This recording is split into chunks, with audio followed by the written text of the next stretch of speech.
ফের উত্তরবঙ্গ সফরে রয়েছেন মুখ্যমন্ত্রী মমতা বন্দ্যোপাধ্যায়। 5 দিনের জন্য তার এই সফর, যেখানে 7টি জেলায় তিনি যাবেন এবং আজ কোচবিহারে যাবেন মুখ্যমন্ত্রী মমতা বন্দ্যোপাধ্যায়।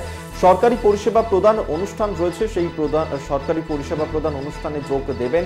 এরপর কোচবিহার থেকে তিনি পৌঁছে যাবেন শিলিগুড়ির উত্তর কন্যাতে। আজ কোচবিহারে যেতে চলেছেন মুখ্যমন্ত্রী মমতা বন্দ্যোপাধ্যায়। তার যে এই উত্তরবঙ্গ সফর, যা 5 দিন ধরে রয়েছে, আজ তিনি কোচবিহারে যাবেন এবং সেই কোচবিহারে একটি সরকারি পরিষেবা প্রদান অনুষ্ঠান রয়েছে। সেই সরকারি পরিষেবা প্রদান অনুষ্ঠানে যোগ দেবেন মুখ্যমন্ত্রী। তারপর সেই অনুষ্ঠান থেকে বেরিয়ে তিনি সরাসরি চলে যাবেন শিলিগুড়িতে। শিলিগুড়ির উত্তর কন্যায় যাবেন তারপর মুখ্যমন্ত্রী। আমরা এই নিয়েই কথা বলবো। বিশেষ প্রতিনিধি দেবজ্যোতি ঘোষ আমাদের সঙ্গে এই মুহূর্তে টেলিফোনে রয়েছেন। দেবজ্যোতি, আজ কোচবিহারে যাবেন মুখ্যমন্ত্রী, কি কি কর্মসূচি রয়েছে?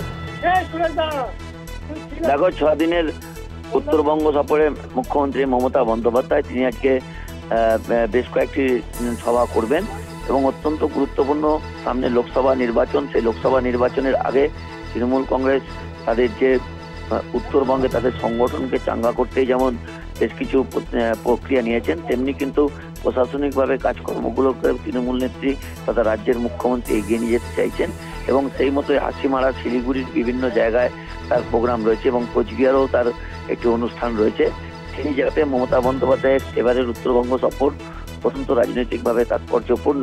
এছাড়াও মমতা বন্দ্যোপাধ্যায় যে 6 দিন উত্তরবঙ্গে থাকবেন, সেখানে প্রশাসনিক কাজের পাশাপাশি তিনি বেশ কিছু অর্গানাইজেশন মিটিংও করবেন। অন্যদিকে তৃণমূল কংগ্রেসের পক্ষ থেকে যে লোকসভা ভোটের প্রস্তুতি তারা শুরু করে দিয়েছেন। আজকেও যেমন অভিষেক বন্দ্যোপাধ্যায় তার নিজের লোকসভা কেন্দ্র, সেখানেও প্রশাসনিক বৈঠক করবেন। সেই দিক থেকে মমতা বন্দ্যোপাধ্যায় এবং তৃণমূল কংগ্রেসের যে রাজনৈতিক এবং প্রশাসনিক প্রক্রিয়া তারা নিয়েছেন, সেটা অত্যন্ত রাজনৈতিকভাবে তাৎপর্যপূর্ণ। ধন্যবাদ তোমায়। দেবজ্যোতি ঘোষ বিশেষ প্রতিনিধি টেলিফোনে ছিলেন।